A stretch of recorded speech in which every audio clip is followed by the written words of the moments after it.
शारदीय नवरात्र में मां जगदम्बे की भक्ति और उपासना से सोई हुई किस्मत जाग जाती है और मां के 9 स्वरूपों के मंत्र जाप से भाग्य सौभाग्य में बदल जाता है।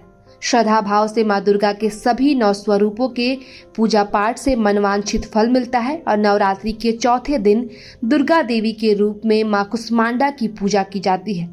इस दिन नारंगी रंग के कपड़े पहनकर पूजा करने से माता प्रसन्न होती है और हमें आशीर्वाद देती है। तो आगे इस वीडियो में आपको बताएंगे हमारे पंडित जी इस दिन के बारे में विस्तार से। नवरात्रि का चौथा दिन माँ दुर्गा के चतुर्थ स्वरूप माँ कुष्मांडा की पूजा कैसे की जाती है, हम इस पर आकर के चर्चा करें। माँ कुष्मांडा जो जगत जननी शेरा वाली माँ है, जीवन में सुख देने वाली है, वो 8 भुजाओं वाली है। कौन है? 8 भुजा वाली।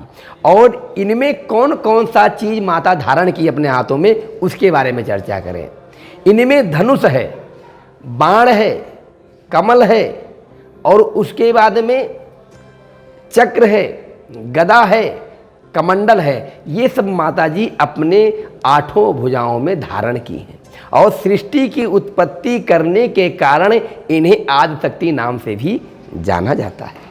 माँ कुष्मांडा सिंह की सवारी करती है और माँ कुष्मांडा की उपासना से सिद्धि निधि माने अष्ट सिद्ध नवनिधि नहीं कहते हैं, ऐसे निधियों की धात्री भी कही, सिद्धियों की धात्री कहेंगे, शक्ति की ऊर्जा कहेंगे। और जो इस दिन ध्यान लगा करके साधना बैठ जाता है उसे सारी शक्तियाँ प्राप्त धीरे धीरे हो जाती हैं। इसलिए अष्ट सिद्ध नवनिधि के दाता एक चौपाई आती है, गोस्वामी जी ने कहा जैसे हनुमान जी के ऊपर, ऐसे ये माँ उनसे भी श्रेष्ठ हैं जो सारों सिद्धियों को उपलब्ध कराती हैं और व्यक्ति उसका पावर अपने जीवन में देखता है। तो सिद्धियाँ और निधियाँ दोनों जो सोचोगे वो माता दी आपको देने को तत्पर हैं। प्राप्त के साथ समस्त रोगों को दूर कर देती हैं। जो भी आपके जीवन में कोई रोग है, अब किसी प्रकार का रोग पैदा हो गया, बहुत चिंतित, लेकिन चिंता ना करो, माता कुष्मांडा का जब आप पूजा करेंगे तो सारा दुख आपका दूर हो जाएगा।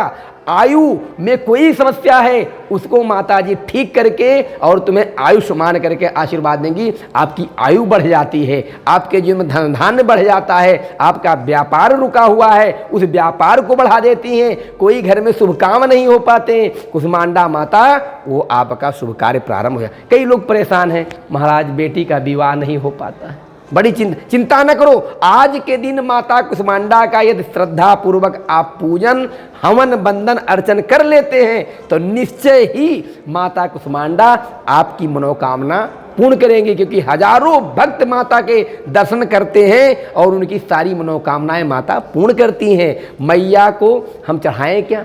तो मैया को चुनरी, ध्वजा ऐसा ला करके, माला ला करके माता जी को समर्पित करें। उसके बाद में नारियल लाएं और घंटा भी चढ़ाना चाहिए साथ में, और चने का भोग लगाएं और माता से निवेदन करें। माता सारी मनोकामना पूर्ण करती है।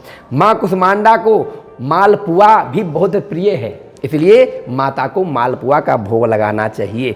शुद्ध भाव से, प्रेम से देसी घी से मालपुआ बनाएं और पूजा के बाद इस प्रसाद के तौर पर किसी ब्राह्मण को दान करें या गरीबों में भी खिलाएं, भूखे को भी पवाएं, प्यासे को भी पवाएं। और जो जो पुआ खाएगा आपके जीवन में धन धान्य का इतना बढ़ोतरी होगा कि कोई कमी आ ही नहीं सकती है। माता कहती है ना, जो भाव से मेरे तरफ आता है उसकी सारे दुख दूर कर देता हूँ। और प्रसन्न होकर के माँ घर और परिवारजनों की बुद्धि और निर्णय लेने की क्षमता को विकास करती हैं, इतना शक्ति बढ़ाती हैं कि जीवन में सब कुछ प्राप्त होता। जो बुद्धिमान बच्चे नहीं हैं, जिसकी बुद्धि काम नहीं कर रही, जो पढ़ने में बच्चे कमजोर हैं, खासकर विद्यार्थियों को इस दिन पूजा जरूर करना चाहिए माता कुष्मांडा का। इस दिन पूजा से बहुत बड़ा फल मिलता है और बुद्धि विज्ञान भी बढ़ जाता है। और जो बच्चा पढ़ने में कमजोर है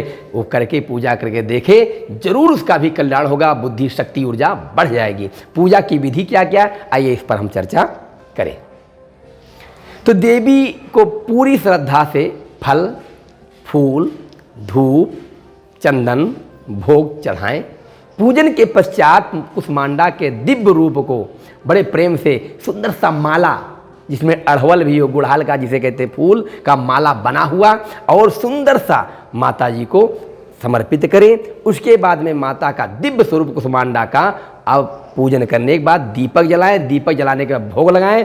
भोजन के बाद, पूजन के बाद, भोग लगाने के बाद पूजा के प्रसाद को लोगों में वितरित करें और उसका थोड़ा प्रसाद आप भी ग्रहण करें, जिससे माँ कुसुमांडा का शक्ति आपके जीवन में भरा रहे, आपकी सारी मनोकामना माता कुसुमांडा पूर्ण करे। माँ का कुसुमांडा का स्वरूप क्या है, जरा इस पर हम चर्चा कर सकते हैं क्या? बिल्कुल चर्चा करिए। आज माँ कुसुमांडा के बारे में ही हम चर्चा करने आए हैं और आपको मैं जानकारी दूं कि माँ कुसुमांडा की 8 भुजाएं हैं, इसलिए इन्हें अष्टभुजा भी कहा जाता है। इनके 7 हाथों में क्रमशः कमंडल, धनुष, बाण, कमल, पुष्प और अमृतपूर्ण कलश, चक्र तथा गदा है। वही 8वें हाथ में सभी सिद्धियां और निधियों को देने वाली जप माला है, जो माला जपती माँ कुसुमांडा को कोहड़े की बलि दी जाती है, अति प्रिय है। कहते हैं ना कि माता की बलि, अभी किसी ने पूछा था हमसे, कुछ देर पहले आए थे, तो उन्होंने कहा महाराज जी ये बलि का प्रधान का विचार कहाँ आया? तो मेरा ये कहना है